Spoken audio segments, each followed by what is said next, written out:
kingid. Kingitehases oli tavaline päev, kuid tulekul olid jõulud. Jõuluvana märkas, et igal aastal hakkab kummaliselt kinke kaduma ning otsustas lõpuks üles panna turvakaamerad. Tal läks sellega terve päev. Õhtu jõudis ja päkapikud koos jõuluvanaga sõid oma õhtuputru. Hommikul, kui käes olid jõulud, tormas jõuluvana kohe kaamerate juurde. Ta nägi salvestustelt, kuidas suur must seltskond olendeid tuli tehasesse ja lahkus koos kinkidega. Jõuluvana jooksis kingitehasesse ning märkas põrandal jälgi.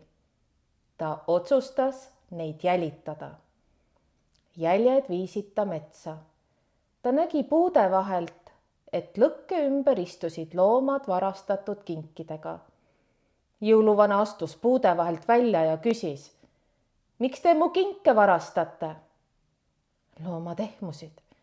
Seejärel tõusis püsti suur põder ja ütles: "Meile, loomadele, ju ei tooda kunagi kinke.